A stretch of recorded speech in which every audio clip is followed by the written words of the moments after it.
کسی کے وہم و گمان میں نہیں تھا کہ دعا میں یہ بھی چیز مانگا جاتا ہے۔ اسلام کی بڑھوتری کی دعا کی جاتی، اہل مکہ کے ایمان لانے کی دعا کی جاتی، دنیا عالم میں اسلام کی اشاعت کی دعا کی جاتی، یا اہل مکہ کے ظلم و ستم کی بندش کے لیے ہاتھ اٹھائے جاتے، لیکن میرے عظیم پیغمبر صلی اللہ علیہ وسلم نے دعا کی، اے اللہ عمر بن ہشام اور عمر بن خطاب میں سے کسی کو اسلام کی عزت کا ذریعہ بنا۔ نبی کریم صلی اللہ علیہ وسلم نے مکہ مکرمہ میں 2 لوگوں کو نامزد کیا اور فیصلہ خدائے علام الغیوب پر چھوڑ دیا کہ اے اللہ ان دونوں میں سے جو تجھے پسند ہو وہ دے دے۔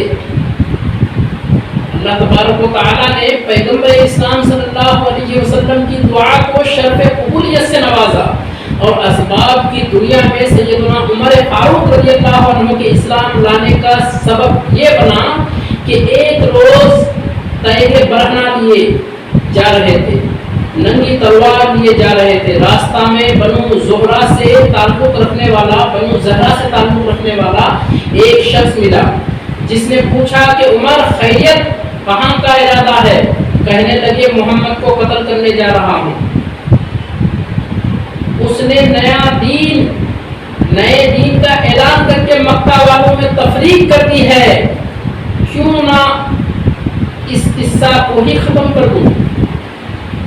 بنو زہرہ سے تعلق رکھنے والے شخص نے کہا کہ عمر اگر تم نے ایسا کیا تو کیا بنو ہاشم اور بنو زہرہ تم سے انتقام نہیں لیں گے؟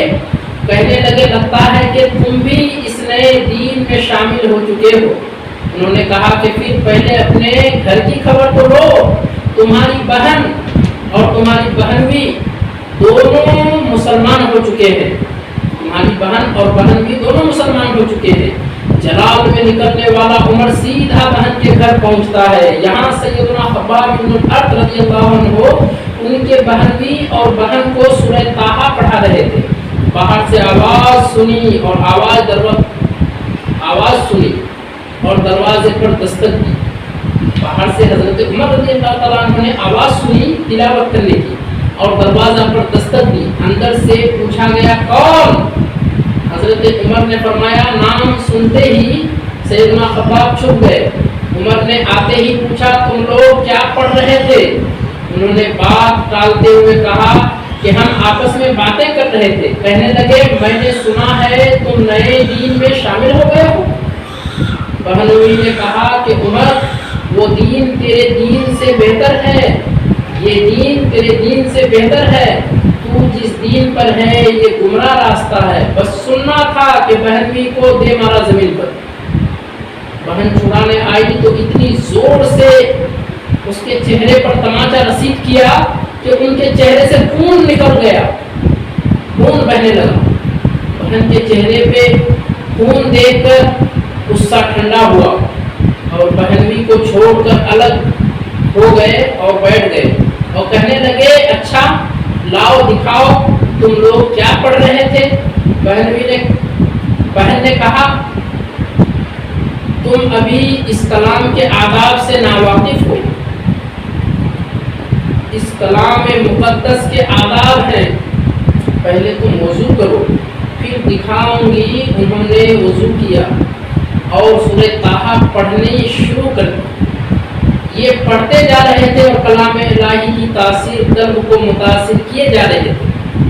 خباب بن الارت رضی اللہ تعالیٰ عنہ یہ منظر دیکھ کر باہر نکل آئے اور کہنے لگے عمر رضی اللہ عنہ کل رات نبی کریم صلی اللہ علیہ وسلم نے بارگاہ خداوندی میں دعا کی تھی، اللہم اعز الاسلام باحد الرجلین اما ابن ہشام او عمر او اما عمر بن الخطاب۔ اور ایک دوسری روایت میں الفاظ کچھ اس طرح سے ہے کہ اللہم اید الاسلام بے ابی الحکم بن ہشام و بے ابن عمر و بے عمر بن الخطاب، اے اللہ عمر بن ہشام یا عمر بن خطاب میں سے کسی کو اسلام کی عزت کا ذریعہ بنا، یا ان میں سے کسی ایک کے ذریعے اسلام کی تائید فرما۔ اے عمر میرے دل نے گواہی دی تھی اسی وقت کہ یہ دعائیں پیغمبر صلی اللہ علیہ وسلم عمر بن خطاب کے حق میں پوری ہوگی۔ اسی طرح کی ایک اور روایت سیدنا سعید بن مسیب رحمہ اللہ سے مروی ہے، وہ فرماتے ہیں کہ کان رسول اللہ صلی اللہ علیہ وسلم اذا را عمر بن الخطاب او ابا جہل بن ہشام قال اللهم اشدد دینک باحبہما الیک، یعنی جب کبھی رسول اللہ صلی اللہ علیہ وسلم عمر بن خطاب یا ابو جہل کو دیکھتے تو رب العزت کے حضور دستے دعا دراز کرتے ہوئے فرماتے اے اللہ ان دونوں میں سے جو تیرے نزدیک پسندیدہ ہے اس سے اپنے دین کو قوت عطا فرما۔ سیدنا خباب بن عبد رضی اللہ عنہ سے سیدنا عمر رضی اللہ تعالیٰ عنہ کہنے لگے اچھا تو مجھے بتاؤ محمد صلی اللہ علیہ وسلم کہاں ہیں، میں ان سے ملنا چاہتا ہوں۔ انہوں نے بتایا کہ صفا پہاڑی پر واقع ارقم رضی اللہ عنہ کے گھر میں ان کے مکان میں قیام پذیر ہیں۔ سیدنا عمر رضی اللہ عنہ چل پڑے، درے پر مقیم صحابہ کرام رضی اللہ عنہم نے جب دیکھا کہ عمر آ رہا ہے اور ہاتھ میں ننگی تلوار ہے تو گھبرائے ہوئے حضور صلی اللہ علیہ وسلم کو بتایا۔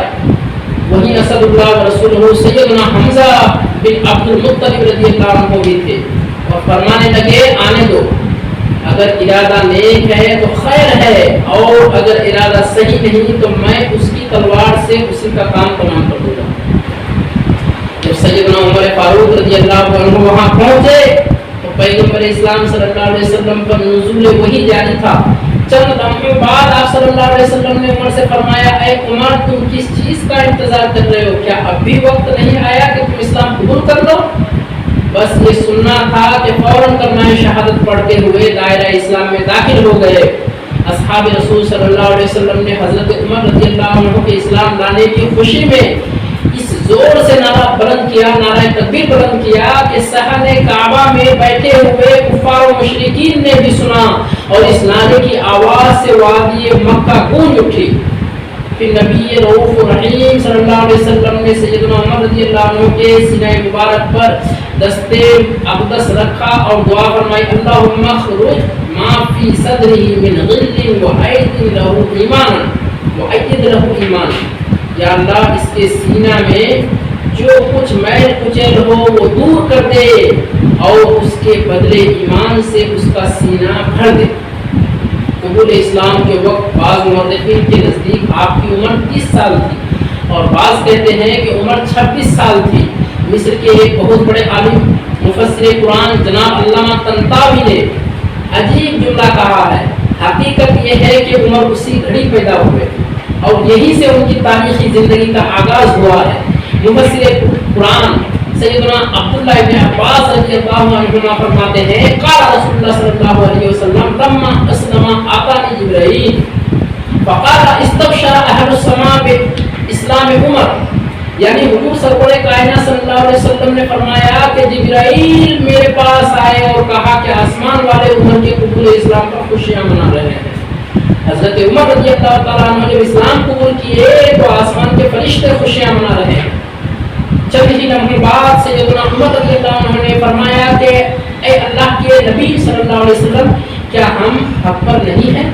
آپ صلی اللہ علیہ وسلم نے اس بات میں جواب دیا تو فرمانے لگے کہ پھر چھپ کر عبادت کیوں کریں، چلیے خانہ کعبہ میں مل جل کر وہاں چل کر کے عبادت کرتے ہیں۔ میں قربان جاؤں اپنے آقا و مولا صلی اللہ علیہ وسلم پر کہ انہوں نے ایسے ہی عمر کو نہیں مانگا تھا بلکہ دور رس نگاہ نبوت میں دیکھ رہی تھی کہ اسلام کو عزت و شوکت عمر کے آنے سے ہی نصیب ہوگی، بھول نہ جانا۔ آخری حدیث میں پیش کرتا ہوں کہ یہ سلسلہ بہت دراز ہے اور دامن صفحات میں جگہ بہت کم ہے۔ بخاری شریف میں سیدنا انس بن مالک رضی اللہ تعالیٰ عنہ سے مروی ہے، حدیث ہے کہ ایک دفعہ حضور نور صلی اللہ علیہ وسلم احد کے پہاڑ پر تشریف لے گئے، ہمراہ ابو بکر، عمر اور عثمان بھی تھے۔ احد کا پہاڑ لرزنے لگا تو حضور صلی اللہ علیہ وسلم نے اپنا قدم مبارک احد پہاڑ پر مارتے ہوئے فرمایا اے احد ٹھہر جا، تجھ پر اس وقت نبی، صدیق اور شہید کے علاوہ اور کوئی نہیں۔ اس اس کے بعد سیدنا عمر رضی اللہ تعالیٰ عنہ نے دعا فرمایا کرتے تھے کہ اللہم ارزقنی شہادہ فی سبیلک و موتا فی بلد حبیبک، اے اللہ مجھے اپنی راہ میں شہادت کی موت دینا، اور موت آئے تو تیرے حبیب صلی اللہ علیہ وسلم کے شہر میں آئے۔ آخری ایام حیات میں آپ نے خواب دیکھا کہ ایک سرخ مرغ نے آپ کے شکم مبارک میں 3 چونچ ماری۔ آپ نے یہ خواب لوگوں سے بیان کیا، فرمایا کہ میری موت کا وقت قریب ہے۔ اس کے بعد یہ ہوا کہ ایک روز اپنے معمول کے مطابق بہت سویرے نماز کے لیے مسجد میں تشریف لے گئے، اور اس وقت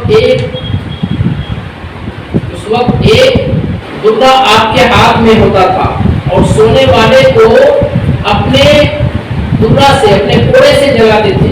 مسجد میں پہنچ کر نمازیوں کی صفیں درست کرنے کا حکم دیتے، اس کے بعد نماز شروع فرماتے، اور نماز میں بڑی بڑی سورتیں پڑھتے۔ اس روز بھی آپ نے ایسا ہی کیا، نماز ویسے ہی آپ شروع کی تھی، صرف تکبیر تحریمہ کہنے پائے تھے کہ ایک مجوسی کافر ابو لولو فیروز جو حضرت مغیرہ رضی اللہ عنہ کا غلام تھا، ایک زہر آلود خنجر لیے ہوئے مسجد کے محراب میں چھپا ہوا بیٹھا تھا۔ اس نے آپ کے شکم مبارک میں 3 زخم کاری کی۔ اس خنجر